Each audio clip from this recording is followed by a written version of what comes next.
Então Jesus disse: cada um será salgado com fogo.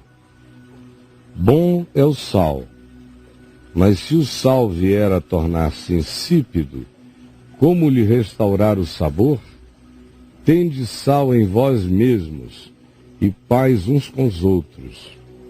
Ora, levantando-se Jesus, foi dali para o território da Judéia, além do Jordão. E outra vez as multidões se reuniram a ele de novo, e ele as ensinava segundo sempre fazia. Então, aproximando-se alguns dos fariseus, dos legalistas, dos literalistas, dos fundamentalistas persecutórios da religião judaica, o experimentavam, perguntando-lhe: é lícito ao marido repudiar, se separar, largar a mulher? É lícito? E Jesus lhes respondeu: que vos ordenou Moisés? Eu não estou puxando esse assunto. Esse assunto vem de vocês. Estão fazendo isso querendo ver se me experimentam. Por isso eu pergunto a vocês: o que Moisés ordenou? E eles voltaram-se para Jesus e disseram: Moisés permitiu dar carta de divórcio e repudiar a mulher.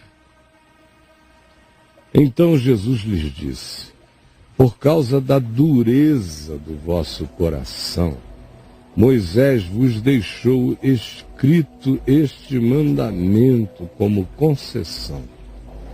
Porém, desde o princípio da criação, Deus os fez apenas homem e mulher.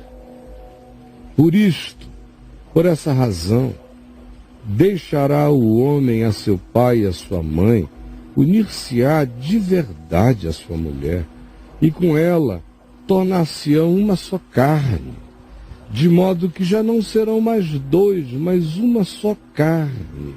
Este é o princípio. Esta é a vontade de Deus, que assim seja. Portanto, se isso é uma união dessa espontaneidade de amor, o que Deus ajuntou, não separe o homem por nenhuma das suas manifestações de vício, nem de capricho, nem de egoísmo. Em casa, voltaram os discípulos a interrogá-lo sobre este assunto. E Jesus lhes disse: quem repudiar sua mulher e casar com outra, comete adultério com aquela outra. Ele está usando a lei para praticar monogamias sucessivas. Somente isto. E se ela repudiar o seu marido e casar com outro, também comete adultério. Vocês vivem de casuísmos legalistas, pecando contra a verdade e contra o próximo. Então, lhe trouxeram algumas crianças, para que Jesus as tocasse. Mas os discípulos os repreendiam. Jesus, porém, vendo isto, que os discípulos diziam: não deixe as crianças tocar nele, segure as crianças lá. Jesus, vendo essa ação, indignou-se e disse aos discípulos, a esses projetos de crente: deixai vir a mim os pequeninos, não os embaraçem, não os atrapalhem, não fiquem no meio, porque deles é o reino de Deus. Eles são os cidadãos do reino, naturalmente. Em verdade vos digo, quem não receber o reino de Deus, quem não receber o Evangelho, quem não receber a consciência que eu trago como uma criança, de maneira simples, de modo algum entrará, verá, discernirá e será penetrado pelo reino de Deus. Então, tomando as crianças nos braços e impondo-lhes as mãos, Jesus as abençoava diante de todos.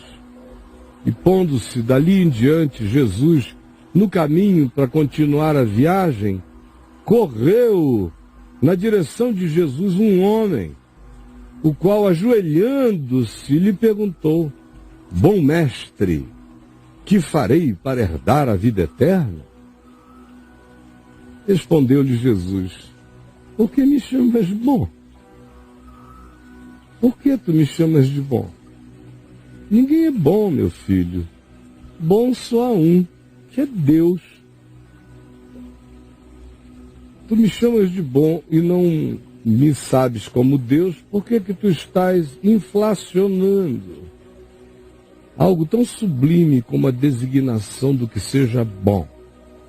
Se todos os humanos são maus, apesar de alguns saberem dar boas dádivas a seus filhos, por que me chamas bom?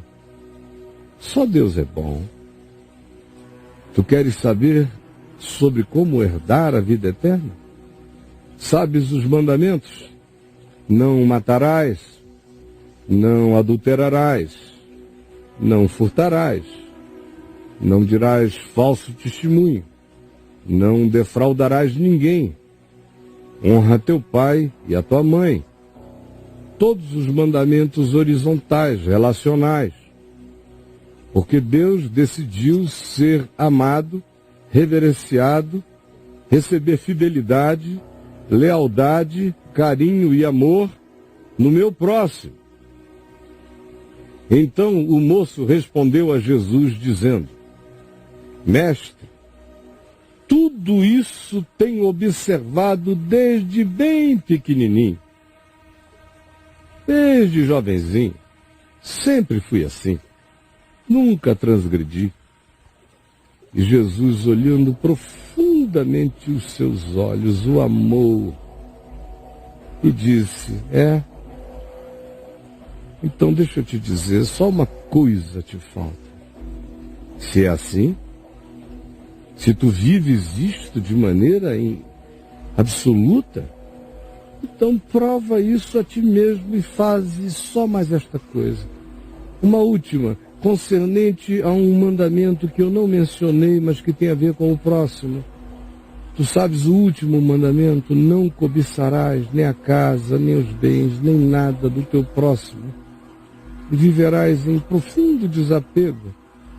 E se tu amas a todos assim como a ti mesmo, então só falta uma coisa para tu fazeres. Vai, agora mesmo, vende tudo que tu tens, dá-o aos pobres, e terás um tesouro no céu. Então vem e segue-me, como um cidadão liberto das garras deste mundo de engano, de mentira e de ilusão. Porque então tu terás demonstrado pelas tuas obras a profundidade da tua fé. Então vem e segue-me. Ele, porém, contrariadíssimo com esta palavra de Jesus, que foi no nervo da sua alma, porque tudo que ele fazia era tapume, era fachada, era para encobrir a cobiça mais profunda do ser e o apego mais íntimo ao possuir.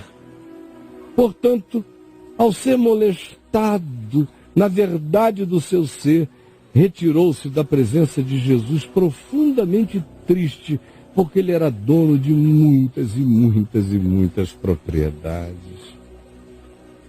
Então Jesus, olhando ao redor, disse aos seus discípulos: quão dificilmente entrarão no reino de Deus os que têm riquezas. Os discípulos estranharam estas palavras, mas Jesus insistiu dizendo: filhos, quão difícil é para os que confiam nas riquezas entrar no reino de Deus. É muito difícil. Se botar o coração e a confiança na materialidade, na riqueza, no poder aquisitivo, vai ficando cada vez mais difícil que o reino de Deus entre no indivíduo. O coração está lotado de outros valores não há lugar para o reino. É mais fácil passar um camelo pelo fundo de uma agulha do que entrar um rico confiante nas riquezas no reino de Deus.